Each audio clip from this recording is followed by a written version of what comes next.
Assalamualaikum warahmatullahi wabarakatuh. Bismillah, alhamdulillah, wassalatu wassalamu ala rasulillah wa ala alihi wa sahbihi wa mawalah, wala hawla wala quwata illa billah, amma ba'du. Bersyukur kita panjatkan kehadirat ilahi Rabbi Allah subhanahu wa ta'ala. Bersalawat kepada kanjeng Nabi, pada keluarga Nabi, sahabat-sahabat Nabi, dan pengikut-pengikutnya ila yaumil qiyamah. Semoga kita mendapatkan syafaat nanti pada hari kiamat. Para pemirsa yang dirahmati Allah, mari kita lanjut kajian kita kitab Tijan Darori. Pada pertemuan yang sebelumnya kita sudah membahas mukadimah.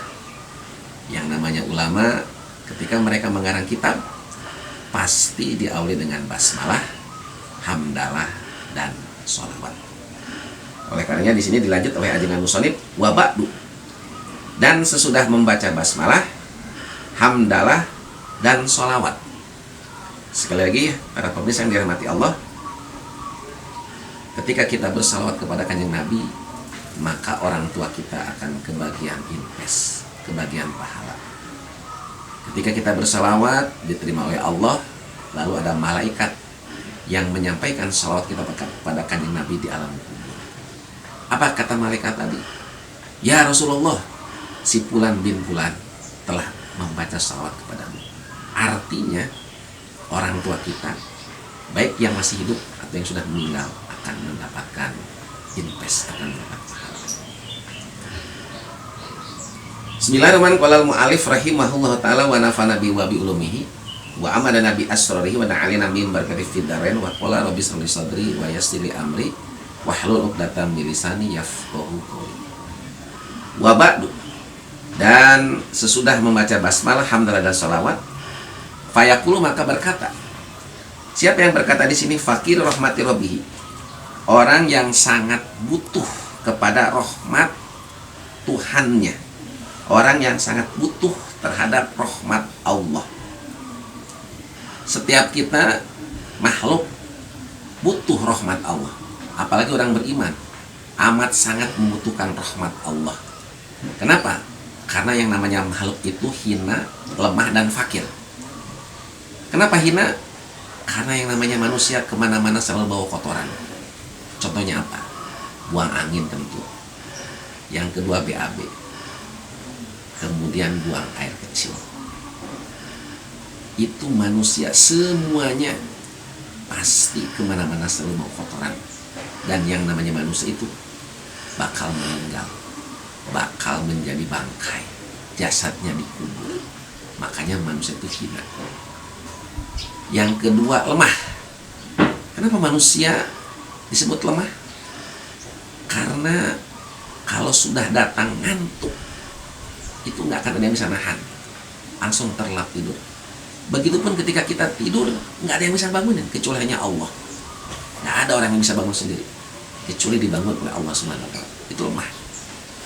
Atau contohnya kita baru beberapa saat, 1 jam, 2 jam, 3 jam nggak makan minum, udah terasa lapar, udah terasa haus. Itu menunjukkan bahwa manusia itu lemah. Dan yang ketiga, fakir.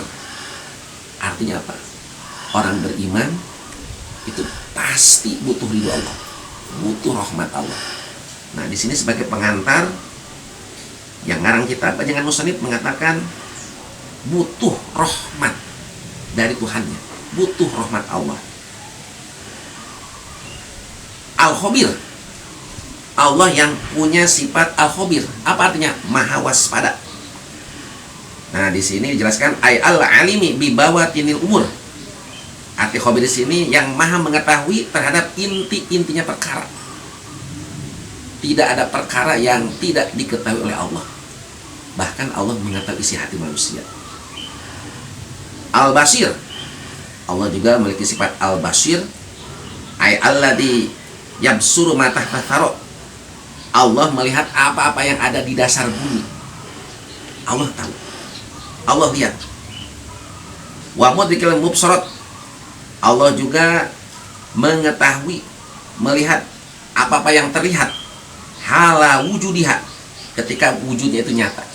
Artinya tidak ada suatu apapun di alam semesta yang tidak terlihat oleh Allah. Makanya Allah maha melihat tidak ada satupun yang luput dari pengawasan Allah, dari pandangan Allah. Siapa yang butuh rahmat di sini? Al-Bajiru, yaitu Asy-Syaikh Imam Al-Bajuri.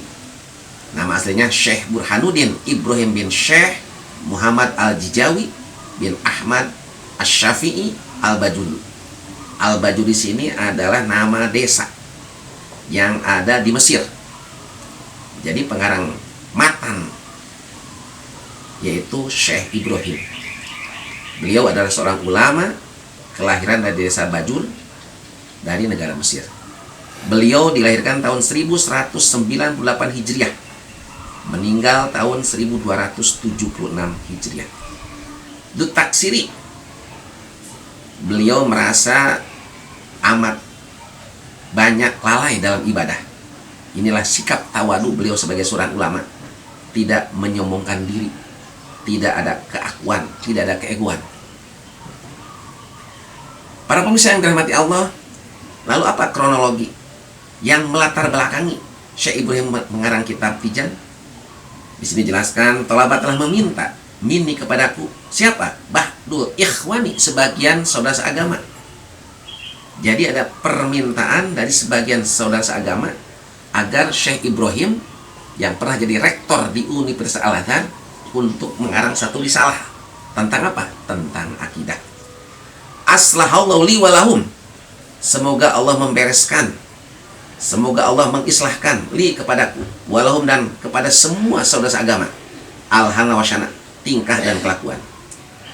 Meminta apa? An aktuba lahu risalatan, an aktuba, agar aku menuliskan lahu kepada sebagian saudara seagama risalatan, satu risalah, tashtamilu ala sifatil maula, yang mana ini risalah isinya tentang sifat-sifat yang wajib bagi Allah, wa adadiha, dan sifat-sifat yang mustahil bagi Allah, wama, dan sifat ya juju yang wenang, ini sifat fi haqi ta'ala, pada hak Allah ta'ala, wa alama, dan juga menulis tentang sifat yajibu, yang wajib, ini sifat fi haqi rusuli, pada haknya para rasul, wama, dan sifat yastahilu, yang mustahil, ini sifat fi haqihim, pada haknya para rasul, wama ya juju, wama, dan sifat ya juju yang wenang, ini sifat bagi para rasul. Jadi di sini Syekh Ibrahim diminta untuk menulis satu risalah yang isinya tentang sifat yang wajib bagi Allah yang jumlahnya 20, sifat yang mustahil bagi Allah 20, sifat yang wenang 1. Menulis sifat yang wajib bagi Rasul 4, sifat yang mustahil bagi Rasul 4, sifat yang wenang bagi Rasulnya juga 1. Pak ajab tuh, maka aku memenuhi permohonan dari sebagian saudara seiman. Fakultu, maka aku mengucap, wabillahi taufik, semoga aku diberikan pertolongan oleh Allah Subhanahu wa ta'ala.